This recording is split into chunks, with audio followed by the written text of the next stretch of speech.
guru dah nak tiba. Apa yang korang nak bagi pada cikgu-cikgu? Bersama saya Suhaid, jom kita terjah dengan berakhlak.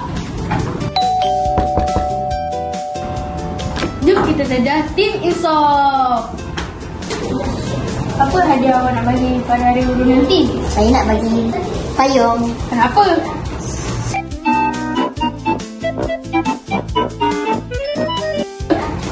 Sebab cikgu selalu melindungi kita waktu susah. I love you, cikgu.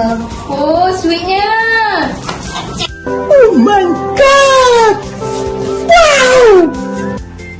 Seterusnya, saya bersama Haikal. Apa yang hadiah awak nak bagi hari guru nanti? Saya nak bagi cikgu Panadol. Kenapa? Sebab cikgu kan selalu sakit kepala. Sebab korang lah. Apa sebab korang? Sebab kamu lah. Bersama saya salah satu Tim Insaf. Apa nama awak? Nama saya Dani Irfan. Oh, apa awak nak bagi hadiah hari guru nanti? Saya nak bagi kipas. Kenapa? Sebab awak selalu buat hati cikgu panas. Kita kasih cikgu sejuk sikit lah. Oh, betul. Bijak.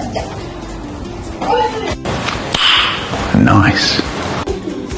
Okey, hadiah apa awak nak bagi pada hari guru nanti? Saya nak bagi gula-gula. Sebab muka cikgu selalu masam. Takutlah. Saya senyum sikit cikgu. Barulah sweet. Alah, comelnya. Okay. Hadiah apa awak nak bagi pada hari guru nanti? Saya nak bagi tisu. Kenapa? Kat depan kita, cikgu nampak kuat. Tapi sebenarnya, ada masa cikgu akan letih dan menangis. Penat mana pun kita, sedangkan mana pun kita, cikgu tak pernah jemur diri kita. Maafkan kami, cikgu. Terima kasih, cikgu. Selamat Hari Guru, cikgu.